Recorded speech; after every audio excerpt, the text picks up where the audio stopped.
Good morning, everybody. Sunday, the 16th of August. I hope you're all keeping well.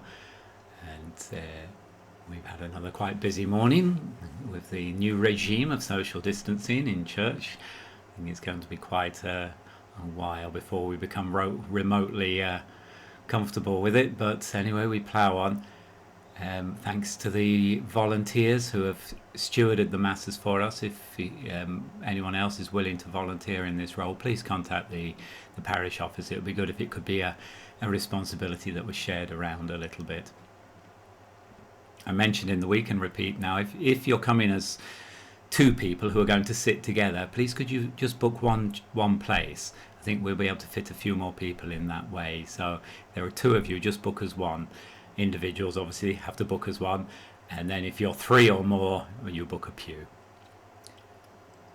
Please, if you book, treat it as a commitment to come. We've had quite a few people on the list and then not show up, which at this time is really quite unfair because we have limited places for quite a large number of people. So I think if you have to cancel for good reason, do so well in advance to give somebody else the opportunity to come.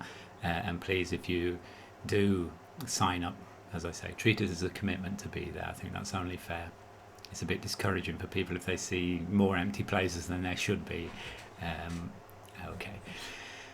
The Feast of the Assumption is celebrated, transferred to the Sunday, the Assumption of our Blessed Mother into heaven. And we read in the first reading of today's Mass that remarkable, or a section of that remarkable 12th chapter of the book of the Apocalypse. A great sign appeared in heaven, a woman clothed with the sun, standing on the moon, with a crown of 12 stars on her head. This heavenly vision, a hint of the glorification of Mary in heaven. But then strangely we move backwards, as it were, from heaven to her earthly mission. She was pregnant and in labour and about to give birth, and the dragon waits to consume the child. This chapter is framed within the cosmic conflict between God and his purposes and the fallen angels who strive to frustrate the love of God and the manifestation of his glory.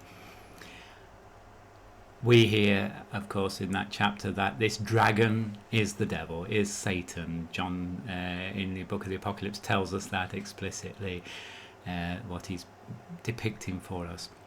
Our lives, all the turmoils and vicissitudes and difficulties of human history and of our lives are all caught up in this greater conflict between good and evil, between the devil and God.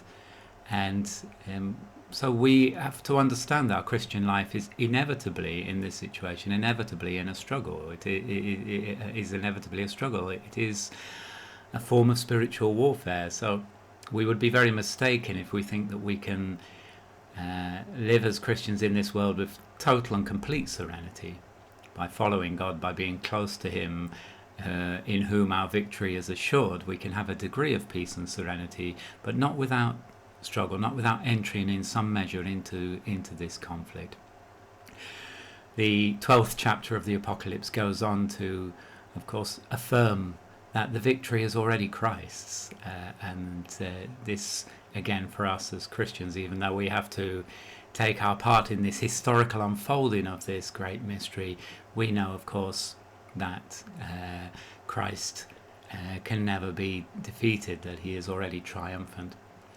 And that our Blessed Mother in heaven is, of course, so close to him that she is working for us. Of all the sons and daughters of Adam, of all human beings, nobody is more closely conformed to the mission and ministry of Christ than our Blessed Mother.